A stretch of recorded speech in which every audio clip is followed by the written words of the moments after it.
আরও এক ভয়ঙ্কর ফাস্ট বোলার কেকেআরে নাইট শিবিরে দুঃসংবাদের মধ্যেও এলো এক বিশাল বড় সুখবর। শেষ মুহূর্তে কলকাতা নাইট রাইডার্সের নতুন পরিকল্পনা সামনে এসেছে, যা আসন্ন আইপিএলে দলের চেহারা পুরো বদলে দিতে পারে। কি সেই পরিকল্পনা, সমস্ত কিছুই জানাবো এই ভিডিওতে।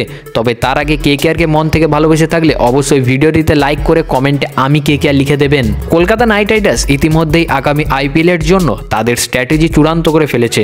তবে এই পরিকল্পনার মাঝেই একটি বড় ধাক্কা লেগে গিয়েছিল যখন সাউথ আফ্রিকার পেসার এনরিক নরকিয়া গুরুতর চোট পেয়েছেন এবং তিনি মাঠের বাইরে রয়েছেন। এখন পাকিস্তানের বিরুদ্ধে টি-20 সিরিজে খেলার সময় তার বাঁ পায়ের বুড়ো আঙুলে চোট লেগেছে, যা তার আইপিএল খেলার সম্ভাবনা প্রায় অনিশ্চিত করে তুলেছে। কিন্তু নাইট ম্যানেজমেন্ট তো থেমে থাকার লোক নয়। নরকিয়ার বদলি হিসাবে তারা অলরেডি একজন বিদেশি প্লেয়ারকে খুঁজে ফেলেছে।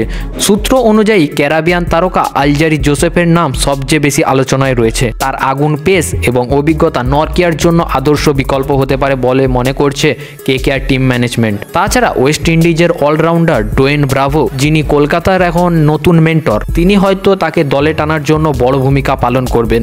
তবে এই বিষয়টি এখনো অফিসিয়ালিভাবে ঘোষণা হয়নি। নরকিয়ার অনুপস্থিতি নিঃসন্দেহে কেকেআরের জন্য একটা বড় ধাক্কা, কিন্তু আলজারি জোসেফ দলে এলে নাইট শিবির নতুন শক্তি পাবে।